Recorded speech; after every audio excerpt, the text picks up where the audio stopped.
Bienvenue. Aujourd'hui, on se penche sur une question fascinante. D'où viennent les oiseaux? Pendant longtemps, on a eu Archaeopteryx, ce fossile allemand. Emblématique, hein. Oui, découvert au 19e siècle. On pensait un peu que l'histoire s'arrêtait là, ou presque. Et puis, tout a changé avec les découvertes en Chine à partir des années 90. Exactement. Des milliers de fossiles qui ont un peu révolutionné notre vision. C'est ça, surtout ceux du Liaoning. Ils ont révélé que plein de dinosaures avaient des plumes, bien avant les oiseaux qu'on imagine. Alors on va essayer de voir comment tout ça s'emboîte, ces transitions incroyables. Alors justement, le Liaoning, on dit parfois que c'est le Pompéi des dinosaures. Pourquoi cette conservation exceptionnelle? En gros, des éruptions volcaniques ont déposé des cendres très fines, qui ont tout recouvert très vite. Ça a permis de préserver non seulement les squelettes, mais aussi les tissus mous, et donc les plumes. D'accord. Et la première grosse surprise, ça a été quoi là? Ça a été Sinosauropteryx en 96, un petit dinosaure théropode, donc de la lignée carnivore bipède, qui mène aux oiseaux, mais couvert d'un duvet primitif, des filaments en fait. Un dino à duvet. Et on a même pu savoir sa couleur, c'est fou ça. Oui, grâce à l'analyse des pigments fossilisés, les mélanosomes, on sait qu'il était plutôt brun-roux, avec une queue rayée, assez jolie finalement. Incroyable. Et ce duvet, ça servait à quoi au début? Pas pour voler, j'imagine. Non, non, au début, on pense que c'était surtout pour l'isolation thermique, pour se tenir au chaud. D'ailleurs, des analyses sur les dents d'autres dinos du coin montrent que le climat au Liaoning à l'époque, il pouvait faire froid en hiver. Ah oui? Ça casse un peu l'image du monde des dinosaures toujours chaud et tropical. Tout à fait. Et ça explique aussi pourquoi on a trouvé Eutyrannus, un gros tyrannosaure de plusieurs mètres, lui aussi avec des plumes. Même les grands avaient besoin de s'isoler du froid, apparemment. Donc isolation d'abord. Mais le vol alors? C'est là qu'intervient une autre star du Liaoning, non? Microraptor. Exactement. Microraptor, c'est la clé pour comprendre une étape vers le vol. Lui, il avait de vraies plumes de vol, asymétriques, comme celles des oiseaux actuels. Et pas seulement sur les bras, Mais sur les pattes arrière aussi. les fameuses 4 ailes. Voilà, 4 ailes. Du coup, l'hypothèse la plus probable, c'est qu'il grimpait aux arbres et planait de branche en branche, un peu comme un écureuil volant ou un base jumper préhistorique, si on veut. L'image est saisissante. Ça suggère donc que le vol aurait pu commencer dans les airs, depuis les arbres. C'est une hypothèse forte, oui. L'origine arboricole du vol plutôt qu'une course au sol pour décoller. Fascinant. Revenons un instant sur Archaeopteryx.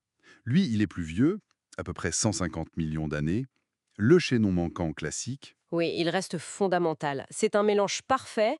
Il a encore des dents, des griffes aux doigts, des ailes, une longue queue d'os, très dino. Mais il a aussi des plumes de vol très modernes et une furcula, le bréchet, qui suggère qu'il pouvait battre des ailes. Et on a même appris récemment qu'il avait des plumes complexes ailleurs aussi. Oui, sur la queue, en forme d'éventail, et même des sortes de pantalons de plumes sur les pattes. On pense qu'il vivait près de lagunes, qu'il mangeait des insectes. Il volait, oui, mais probablement pas très bien, sur des courtes distances. D'accord. Et sur les mêmes sites chinois que Microraptor, au Liaoning, on trouve aussi Confucius ornis. C'est ça? Ouais. Vers 125 millions d'années. Tout à fait. Confucius ornis, lui, il fait déjà plus oiseau moderne.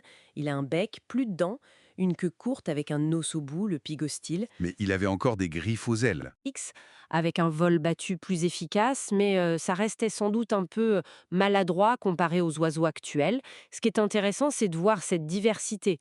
Des dinos à plumes, des oiseaux très primitifs comme Archaeopteryx, avant eux, et puis ces oiseaux un peu plus avancés comme Confucius ornis, tous coexistant plus ou moins. Hmm. Il y a eu une énigme pendant un temps, non? Ce paradoxe temporel.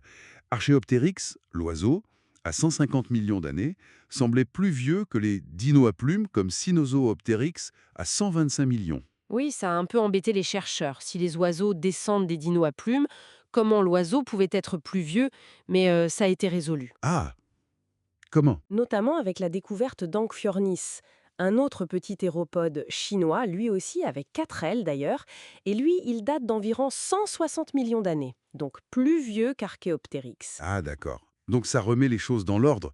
Des dinos très proches des oiseaux existaient bien avant le premier oiseau connu. Exactement. La séquence évolutive tenait la route. Les dinos à plumes précèdent bien les oiseaux. Bon, le tableau semblait s'éclaircir autour de ces dinosaures théropodes, les carnivores. Et puis, patatras, une découverte en Sibérie qui a tout remis en question. Ah oui, Culinda dromeus. Ça a été une vraie bombe. On est toujours dans le Jurassique, vers 150 millions d'années aussi. Ce dinosaure avait des plumes, enfin des structures plumeuses variées, des filaments, du duvet. Ok. Et alors, qu'est-ce qu'il a de si spécial? Bah, le truc, c'est que ce n'était pas un théropode. C'était un dinosaure herbivore d'un groupe complètement différent, les ornithischiens. Un herbivore à plumes?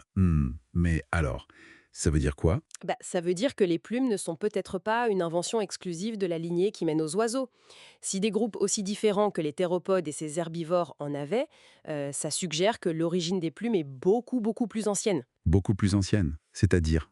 Peut-être qu'elles sont apparues chez un ancêtre commun à presque tous les dinosaures, dès le Trias, il y a plus de 220 millions d'années. Incroyable. Donc, pour résumer un peu tout ça, les oiseaux sont bien des dinosaures, une branche des théropodes.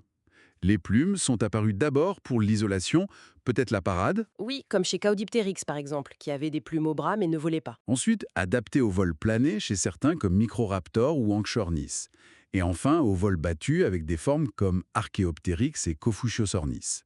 C'est un peu ça le film. C'est une bonne synthèse, oui. L'évolution s'est faite par étapes sur des millions d'années. Et pour finir, cette idée vertigineuse soulevée par Culinda Drobeus. Exactement. Si cet herbivore avait des plumes, est-ce que ça n'était pas une caractéristique de base de tous les dinosaures, ou presque, à leur début?